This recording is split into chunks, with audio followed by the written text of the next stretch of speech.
Olá, eu sou Diogo Cortis e hoje eu vou conversar com vocês sobre como a inteligência artificial pode ser utilizada como uma caixinha de imaginação. Mas antes de começar, eu quero aproveitar para agradecer a organização do evento e parabenizá-los também. Tá uma grade incrível e eu me sinto privilegiado de estar aqui junto com palestrantes tão incríveis nesse dia de hoje. E para começar, vou me apresentar brevemente. Eu sou Diogo Cortis, eu sou professor da PUC São Paulo e coordenador do programa de mestrado e doutorado em Tecnologias da Inteligência e Design Digital. E também sou pesquisador no NIC BR. Atualmente eu coordeno dentro da PUC um laboratório, um grupo de estudo sobre design especulativo e estudos do futuro. E tenho doutorado em Tecnologias da Inteligência e Design Digital pela PUC, com um doutorado na Sorbonne, em Paris. Fiz um estágio pós-doc num laboratório de tecnologias criativas e metaverso na Espanha, na Universidade de Salamanca, e fui pesquisador visitante no laboratório de ciência cognitiva da Queen Mary University of London. Hoje eu me considero um cientista cognitivo, né? Estudo, tento entender como a mente humana funciona, essa relação com as máquinas, com as tecnologias emergentes, e também futurista, né? Então penso em criar cenários muito relacionados com essa nossa relação com a máquina e com a inteligência artificial. Então, para começar, é importante a gente entender que a imaginação ela acaba sendo uma habilidade humana que nos permite fazer coisas incríveis, como criar mundos. Quando a gente pensa em pessoas criativas, muitas vezes eu já fiz esses exercícios e as pessoas trazem, por exemplo, escritores de ficção científica.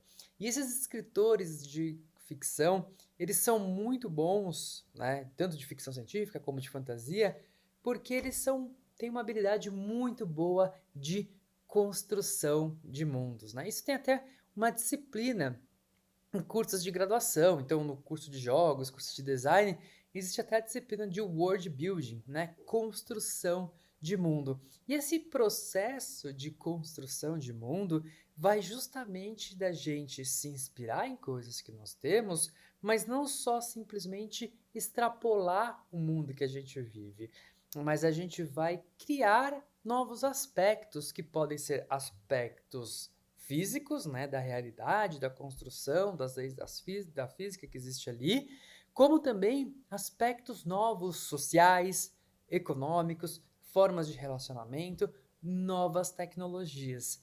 E tudo isso acaba sendo resultado de um processo da imaginação. Então a imaginação acaba sendo uma ferramenta super poderosa para a gente conseguir pensar naquilo que não existe. Mas a imaginação acaba sendo também um processo cognitivo. E como um processo cognitivo, eu gosto de explicar a imaginação como um processo de colagem. Colagem mesmo, assim como a gente utiliza nas artes, no design, aquele processo de pegar jornais, revistas, imagens, né? Recortar e combinar isso numa nova criação. Então eu pego, recorto imagens de uma fonte diferente, com um estilo diferente, que tem um objeto diferente, por exemplo, de um jornal, e combino isso com coisas de revistas e vou criando uma história. Vou justamente propondo a criação de coisas que ali não existiam. É esse remix, né? É essa combinação, é esse movimento de combinar as coisas que faz a imaginação um processo tão poderoso, né? Um processo cognitivo. Então, a gente utiliza esses mecanismos justamente nesse processo para propor algo novo. E a imaginação, ela tem um ponto de partida, né? A imaginação, ela não começa assim do nada. A imaginação, em via de regra, ela vai surgir e vai começar a acontecer, vai ter o seu ponto de partida nas nossas memórias e nas nossas experiências. É o nosso repertório que vai guiar o nosso processo de imaginação. Eu consigo pensar numa nova forma de transporte, mas eu consigo pensar nessa nova forma de transporte inspirado em formas de transportes que eu conheço hoje, entendendo que eu realmente preciso, né, de uma forma de transporte, porque no meu repertório a sociedade, ela hoje, na complexidade que ela está, né, eu preciso ter formas de transportes mais eficientes, então eu entendo a necessidade, eu entendo a demanda, eu entendo já em novas formas de transportes que foram criados, e a partir disso eu começo a imaginar, a pensar quais seriam as formas alternativas de transporte. Então, o nosso processo de imaginação, que funciona com esse aspecto de colagem, né? Depende muito do nosso repertório, das nossas memórias, da nossa experiência. Então, esse processo de imaginação acaba dependendo muito também da cultura. O processo de imaginação em países do norte global desenvolvidos é diferente do processo de imaginação da sociedade brasileira, que é diferente do processo de imaginação de sociedades africanas, porque as experiências são diferentes, as memórias são diferentes e principalmente os problemas e as demandas são diferentes. Mas tudo surge a partir desse ponto de partida, que pode ser a história de cada indivíduo. E nesse momento a gente começa a entender, então, que, bom, a imaginação parece ter esse ponto de partida, esse combustível inicial. Então pode ser que a imaginação tenha alguns limites, né? E aí a gente começa a discutir: será que a gente pode ter uma ferramenta que pode impulsionar a nossa imaginação? E aí vem a questão da inteligência artificial. A inteligência artificial, será que ela pode imaginar a nossa imaginação? E é isso que a gente vai discutir agora nessa palestra um pouco com mais profundidade, entender em que momentos a inteligência artificial consegue nos ajudar, quais são as habilidades que ela tem. Então, a inteligência artificial, ela vem passando por um rápido desenvolvimento, não é uma área nova, é uma área que começa muito, começa junto praticamente com a história da ciência da computação, né? Na década de 50, e ela passou por momentos de muita euforia, muita empolgação, e depois por momentos de total abandono, né, que é o que a gente chama de inverno da inteligência artificial. E foi isso ao longo de décadas. E só recentemente, né, de 2010 para cá, que a inteligência artificial realmente começa a ganhar força, tração, começa a entregar produtos, serviços e tecnologias que são realmente inovadoras. E isso acontece por três principais motivos.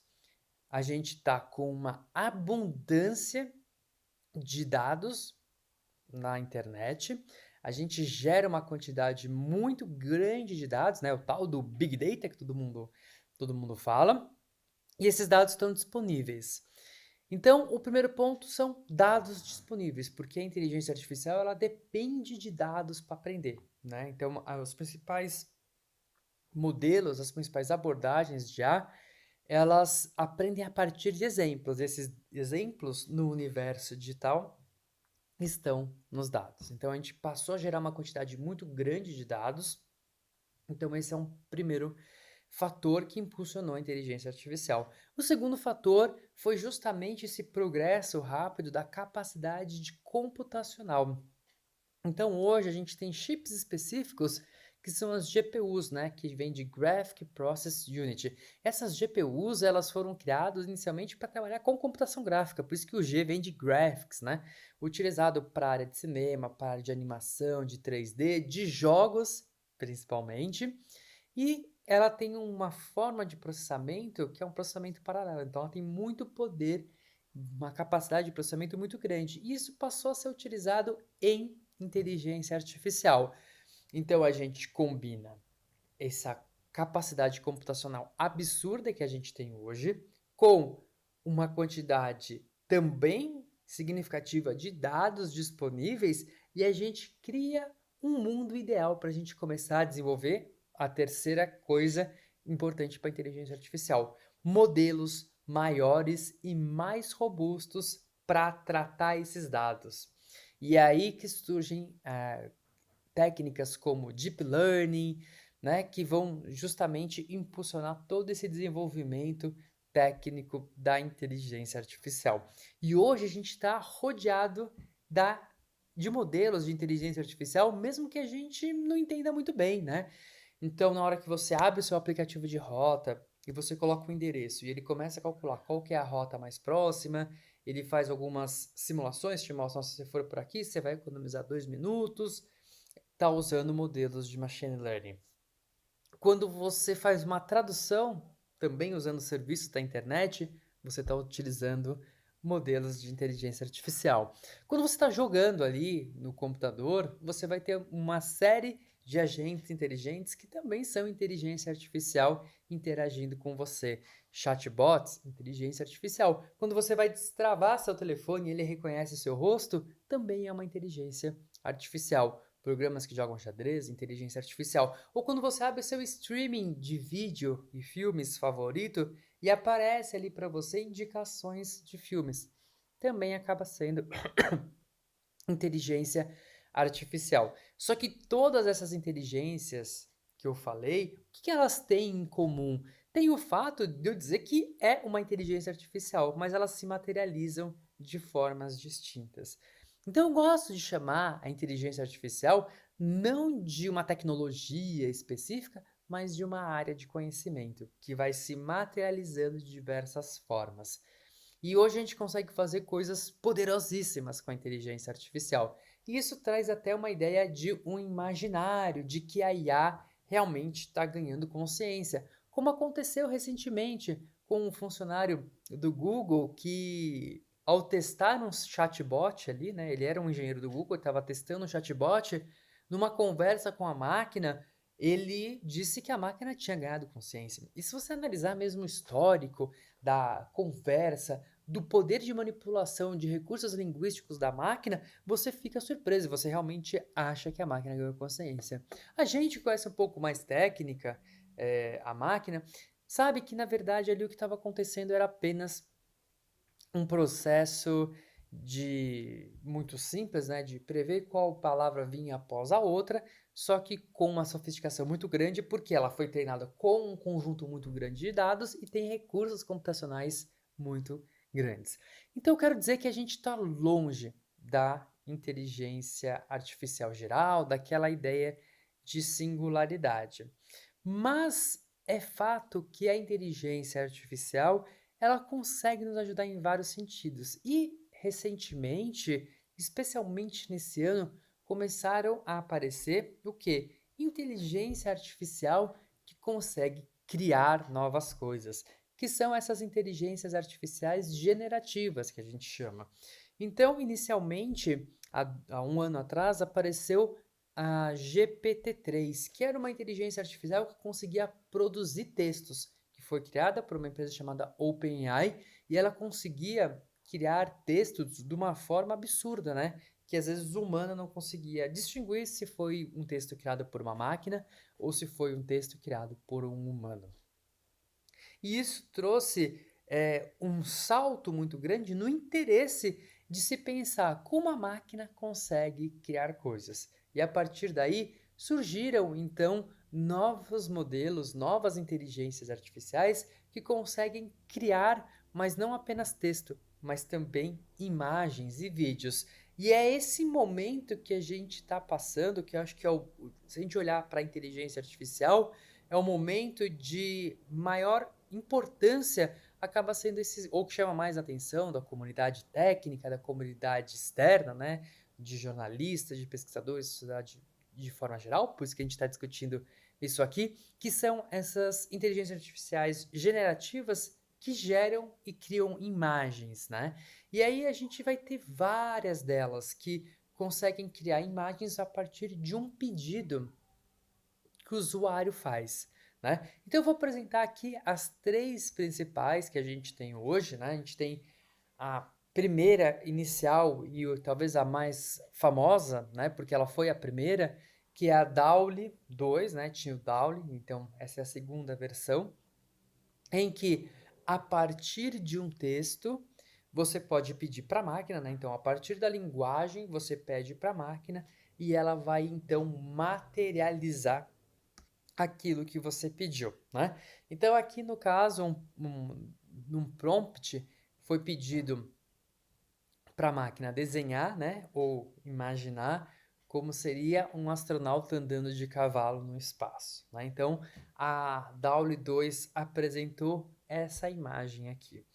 A DALL-E 2, ela é uma inteligência artificial proprietária, então ela pertence à OpenAI. Você pode comprar créditos e utilizar, né? Então ela acaba sendo proprietária e pago. Tem uma segunda inteligência artificial que hoje talvez seja uma das mais utilizadas, que é a Midjourney, né?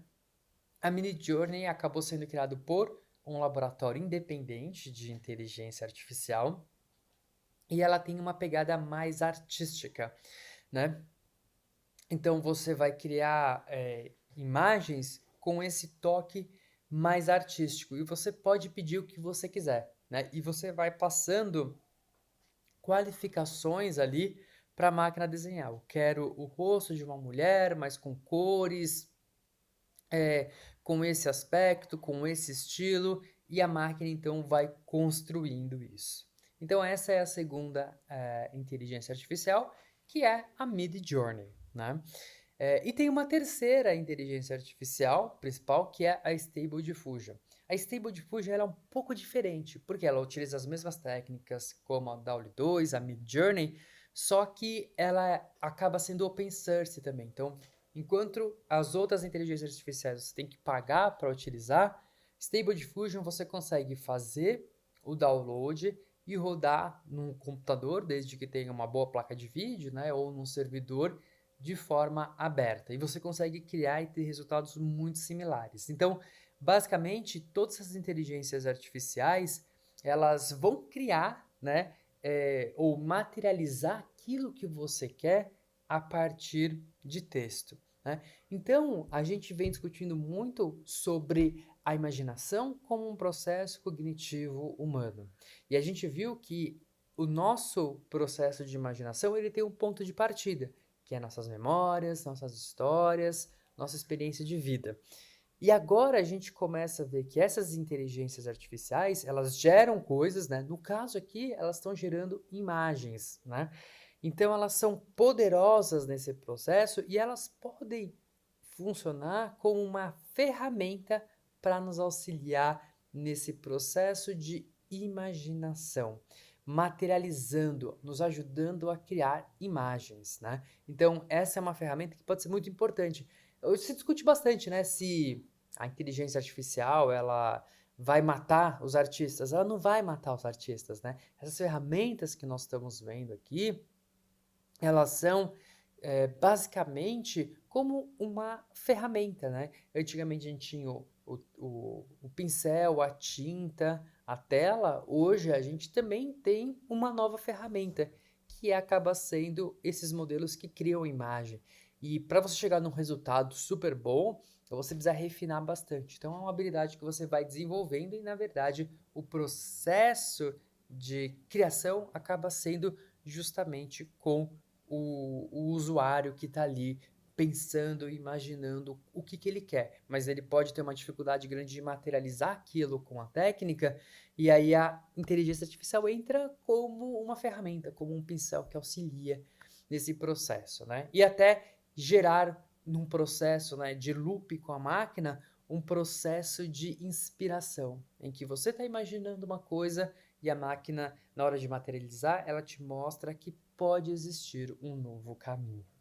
Só que da onde vem a inspiração da inteligência artificial, né? Da mesma forma que o nosso processo de imaginação tem aquele ponto de partida das memórias, da experiência, da nossa história de vida, a inteligência artificial também tem inspiração. E a inspiração dela acaba sendo os dados, né, nos quais elas são treinadas. Então, cada inteligência artificial ela vai ser treinada num conjunto muito grande de dados. Então, essas inteligências artificiais que criam elementos gráficos, né, que criam imagens, elas são treinadas com datasets que têm um conjunto muito grande de imagens. Então, são imagens com suas descrições. Então, ela vai fazendo esse pareamento entre a imagem e a descrição. Então, quando você pede uma coisa para a máquina, não é que ela vai lá e vai buscar aquela imagem e vai trazer pronta. Não, ela vai tentar entender o significado do que você está pedindo e a partir do que ela aprendeu, ela vai construindo uma coisa nova, né? Então, a inteligência artificial ela nunca vai reproduzir algo que ela já viu. Ela vai utilizar aquilo como inspiração para criar a partir dali. Só para vocês terem uma ideia, tem um dataset que ele é aberto, que é o Lion 5B, né? Que é um dataset que tem 5 bilhões de imagens, né, descritas, ou seja, 5 bilhões de imagens com o seu parzinho, né? Então a imagem mais a descrição que é utilizada nesse processo de treinamento. Então, assim como a nossa inspiração vem das nossas histórias, nosso processo, a IA acaba utilizando esses datasets da criação humana, né, para se inspirar e trazer isso no seu aprendizado. E aí traz uma série de questões que a gente discute hoje, que é qual que é o limite ético disso, porque acaba utilizando imagens de artistas, tal, muitos acabam se sentindo ofendidos, outros gostam, mas na verdade o que eles argumentam é que a IA ela não está aprendendo a obra do artista, mas só o seu estilo, né? Tem uma questão de vieses, então, de como a representatividade naquele dataset pode levar a uma criação mais enviesada, do tipo representar mulheres de uma determinada forma, homens de uma determinada forma, ou uma etnia específica de uma determinada forma. Então, são todas questões que a gente vem discutindo que é um desafio técnico que tem. Mas, né, assim como nesse cenário a máquina ela não está criando nada, ela vai criar a partir dessas experiências, e essas experiências, esse que está nesse dataset, acaba sendo uma representação da criação coletiva humana. Mas o importante aqui é que essas ferramentas de inteligência artificial que criam imagens, elas são legais, elas são importantes, mas a imaginação não é apenas imagens mentais, né? Inclusive a gente sabe que tem uma condição hoje da afantasia, uma condição neurológica mesmo, de pessoas que elas não conseguem criar imagens mentais, mas não quer dizer que ela não consiga imaginar ou pensar ou planejar coisas, né? Então, quando a gente está falando da imaginação, a imaginação não é só uma imagem mental. A imaginação pode ser materializada de diversas formas. Porque a imaginação, ela é uma ferramenta poderosa porque ela move nossos sonhos. Ela vai transformar a forma como a gente pensa a sociedade, né? E a imaginação, como a gente discutiu, acaba sendo uma ferramenta importante no processo de criação de futuros.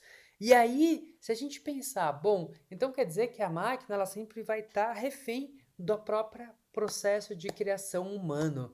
Será que não é muito limitado para a máquina? Será que ela não pode ir além disso e nos ajudar a imaginar coisas que nós humanos nunca imaginamos?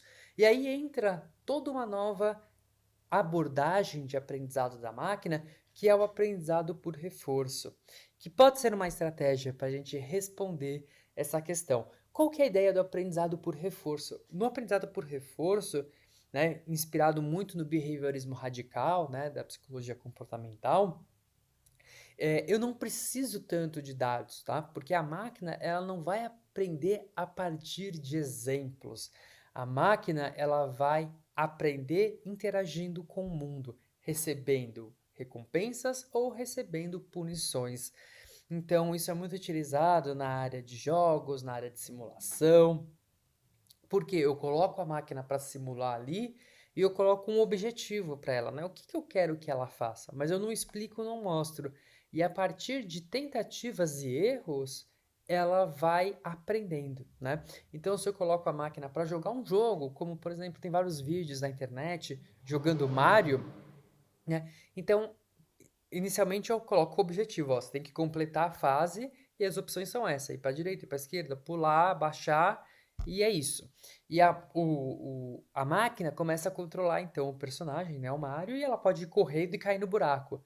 Quando ela cai no buraco, ela vê que ela não recebeu, né, a recompensa, ou recebeu uma punição. Então, ela sabe que ela não pode cair no buraco. Então, da próxima vez, ela não vai cair no buraco. Talvez ela corra e pule, né? Aí ela pula e bate na tartaruguinha. E aí ela morre. Então, ela sabe, então eu não posso bater na tartaruguinha. Então, a partir desse monte de interações, né, de simulações, de cenários, ela vai compreendendo e começando a entender ali qual que é o objetivo, o que ela deveria fazer.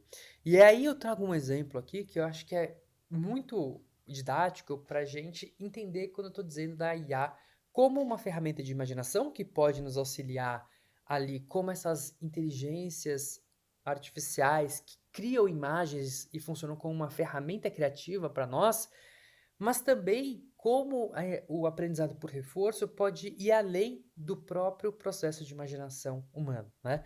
Então, o AlphaGo, ele acaba sendo uma inteligência artificial, usando essas técnicas de aprendizado por reforço, tudo, que foi desenvolvido pela DeepMind, e ela jogou, né, Go, que é um jogo de tabuleiro, é, só que ele tem uma complexidade maior que o xadrez, porque cada jogada que você faz, você abre um conjunto muito maior de possibilidades de jogo. E ela ganha, né, do Lee Sedol. E num determinado momento, é um jogo assim, tem um documentário muito bom que conta essa história, inclusive, mas num determinado momento do jogo, né, a máquina faz uma jogada que para a humanidade era inexplicável, né? Era uma jogada assim que não fazia o menor sentido. Foi um jogo que foi transmitido pela televisão, né? Tinha comentaristas e os comentaristas falaram, não, a máquina agora errou, né? Perdeu, não tem jeito, tipo, não faz o menor sentido que ela fez.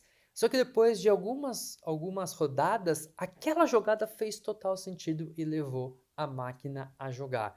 Ou seja, o que parecia ser um erro da máquina, na verdade, foi um processo da máquina enxergar que ela não precisava ganhar por muitos pontos na frente, bastava ela estar um pouco na frente que ela ganhava.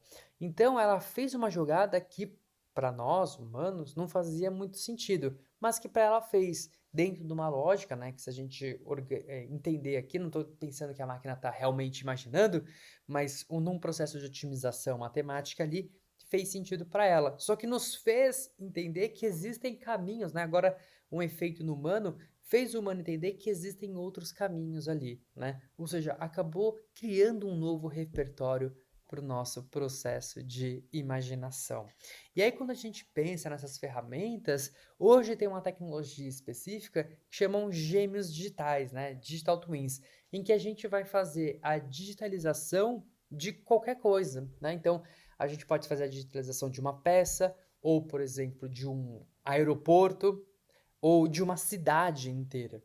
E a partir disso, eu faço a digitalização e começo a fazer simulações, pensando em vários cenários possíveis e como a cidade, no caso, né, se comportaria. Porque agora eu tenho essa capacidade de simular, né? Então acaba sendo ferramentas importantes nesse processo de criação, né? E recentemente a DeepMind ela criou até uma inteligência artificial que nos auxiliava a pensar qual que era a melhor forma, né, o que ela aprendeu ali de distribuir dinheiro público, né? E esse processo é um processo em que a máquina vai interagindo, ela entende um pouco das nossas preferências, do que a gente gostaria, mas ela também vai interagindo e encontrando caminhos. Caminhos muitas vezes que não seriam triviais para a humanidade. E aí, esse processo, né, de interação com a máquina, além de expandir a nossa imaginação, ela pode nos mostrar caminhos que até então a gente não imaginava. E é isso que eu acho tão fundamental nesse processo de interação com a máquina. Então, eu vejo a inteligência artificial como essa pequena caixinha mesmo de imaginação que a gente pode utilizar, uma ferramenta poderosa para nos auxiliar no processo de criação de cenários futuros. Mas eu sempre encerro com esse slide, né? Que a inteligência artificial ela é uma tecnologia, uma técnica poderosa, né? E que com grandes poderes sempre vem grandes responsabilidades. Então, eu gostaria de agradecer mais uma vez o convite, gostaria de agradecer a audiência por ter estado aqui comigo hoje e deixo os meus contatos, né? No Instagram, no YouTube, eu sempre posto bastante conteúdo sobre isso e meu e-mail também, caso vocês queiram discutir algum ponto ou aprofundar em alguma questão específica. Então, é isso, agradeço e até mais.